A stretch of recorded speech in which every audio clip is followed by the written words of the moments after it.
السلام عليكم ورحمة الله تعالى وبركاته. أعوذ بالله من الشيطان الرجيم. بسم الله الرحمن الرحيم. ويستنبئونك أحق هو قل إي وربي إنه لحق وما أنتم بمعجزين. آمنا بالله صدق الله مولانا العلي العظيم. அதெல்லாம் உண்மையா என்று உங்களிடத்தில் அம்மக்கள் வினவுகிறார்கள், செய்தி கேட்கிறார்கள். நபியே, நீங்கள் கூறிவிடுங்கள், அல்லாஹ் மீது ஆணையாக அது எல்லாம் உண்மைதான் என்று கூறிவிடுங்கள். நீங்கள் முஹம்மது ஸல்லல்லாஹு அலைஹி வஸல்லம் என்னை இயலாமல் ஆக்கிவிட முடியாது என்று நீங்கள் சொல்லிவிடுங்கள். அம்மக்கள் பல்வேறுபட்ட கேள்விகளை பெருமானார் ரசூலே கரீம் ஸல்லல்லாஹு அலைஹி வஸல்லம் அவர்களிடத்தில் கேட்டார்கள். கேள்விகள் கேட்ட நோக்கம் விடை அறிவதல்ல, பதில்கள் தெரிவதல்ல. மாறாக அந்த கேள்விகள் மூலமாக பெருமானார் ரசூலே கரீம் ஸல்லல்லாஹு அலைஹி வஸல்லம் அவர்களை சங்கடப்படுத்துவது, அவமானப்படுத்துவது, கேவலப்படுத்துவது, அவர்களிடத்தில் எக்காலமாக பேசுவது மட்டுமல்லாமல் அவர்களுடைய பேச்சில் அவநம்பிக்கையோடு பேசுவது, இப்படி அவர்களுடைய தோரணைகள் அமைந்திருந்தன. அல்லாஹ் அதை கண்டிக்கிறான். உங்களிடத்தில் பல்வேறுபட்ட கேள்விகளை கேட்கிறார்கள். இந்த உலகத்திலே நாம் உண்மையோடு வாழாவிட்டால், சத்தியத்தோடு வாழாவிட்டால் இம்மையிலையும் அருமையிலையும் அதாபு உண்டாகுமே என்று நீங்கள் சொல்வது பற்றி கேட்கிறார்கள். அதை அவர்கள் ஏற்கவில்லை. அது உண்மைதானா என்று கேட்கிறார்கள். பரிகாசமாக நீங்கள் சொல்லிவிடுங்கள், அது உண்மைதான் என்று சொல்லிவிடுங்கள். யார் இந்த உலகத்தில் நம்பிக்கை நாணயத்தோடு வாழவில்லையோ அவர்களுக்கு அதாபு உண்டு. அது அல்லாஹ் மீது சத்தியமாக அதாபு உண்டு.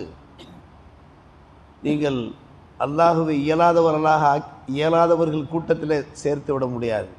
அவன் நாடியதை செய்தே தீர்வான் என்பதை நீங்கள் தெல்ல தெளிவாக சொல்லிவிடுங்கள் என்று இந்த வசனத்தின் வாயிலாக நாம் அறிய முடிவது என்ன? பெருமானார் ரசூலே கரீம் ஸல்லல்லாஹு அலைஹி வஸல்லம் அவர்கள் அமீனாக வாழ்ந்தார்கள். இந்த உலகத்தில் அவர்களுடைய ஒவ்வொரு சொல்லிலையும் செயலிலையும் அந்த உண்மை தன்மை வெளிப்பட்டு கொண்டிருந்தது.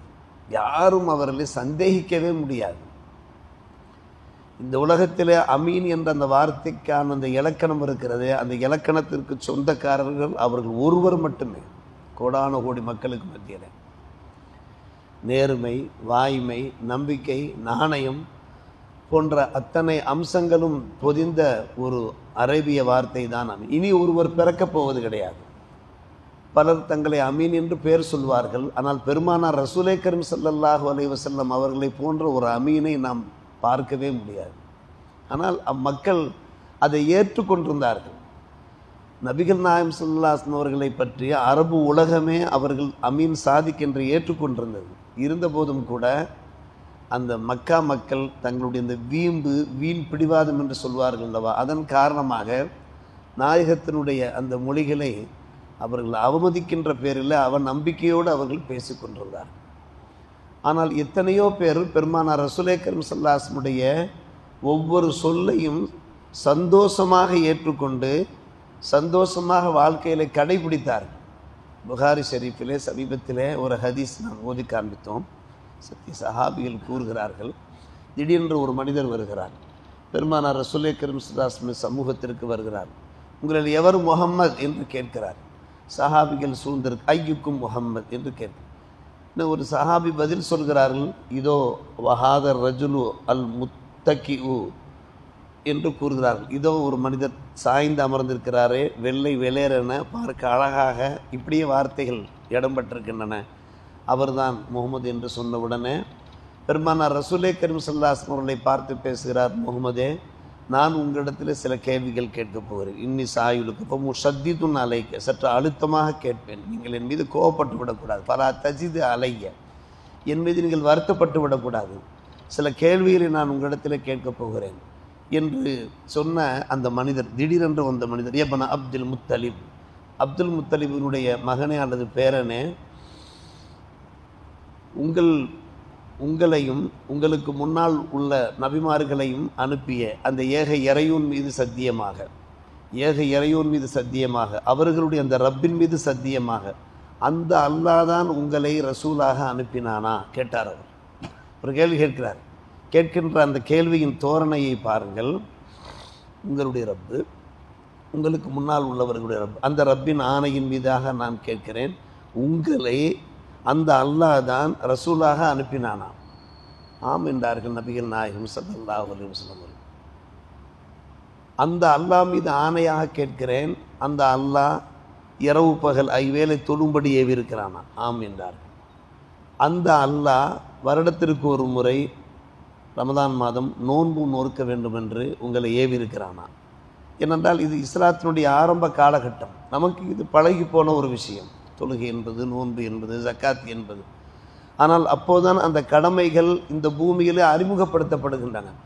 எனவே அதை கேட்டு கேட்டு அவர்கள் தெளிவு பண்ணி கொள்கிறார்கள் என்பதை விட உறுதிப்படுத்திக் கொள்கிறார்கள், ஸ்ட்ராங் பண்ணி கொள்கிறார்கள். அந்த அல்லாஹு தான் பணக்காரர்களுக்கு பிறந்து ஜக்காத் வசூலித்து ஏழைகளுக்கு பகிர்ந்தளிக்கும்படி ஏவிருக்கிறானா? ஆம் என்றார்கள். இப்படி ஒவ்வொரு கேள்வியாக கேட்டுக்கொண்டே போனார். கடைசியாக சொன்னார், அந்த இறைவன் மீது சத்தியமாக நீங்கள் சொன்ன அத்தனை கடமைகளில் நான் சரியான முறையில் கடைபிடிப்பேன். கடைசியாக என்ன ஒரு பாயிண்ட்டுக்கு வருகிறார் பாருங்கள். நீங்கள் இட்ட அந்த உத்தரவுகள் பிரகாரம் நான் வாழ்வேன் மட்டுமல்ல, நான் என் பேர் லமாம் சாலபா, தம்முடைய பெயரை அங்கே வெளிப்படுத்த, லமாம் சாலபா, நான் பனு சாத் என்கின்ற ஒரு கூட்டம் இருக்கிறது, அந்த கூட்டத்தின் தலைவன். நான் என் கூட்டத்திற்கு செல்வேன், என்னுடைய கூட்டத்தாரிடத்தில் நான் எடுத்து சொல்வேன், ஆம் முகமது ஸல்லல்லாஹு அலைஹி வஸல்லம் அவர்களை நான் நேரடியாக நிதர்சனமாக நான் கண்டேன். இப்படியெல்லாம் சில கேள்விகளை கேட்டேன், அந்த கேள்விகளுக்கு இப்படியெல்லாம் பதில் சொன்னார். இறைவன் மீது ஆணையாக என்று சொல்லியிருக்கிறார்.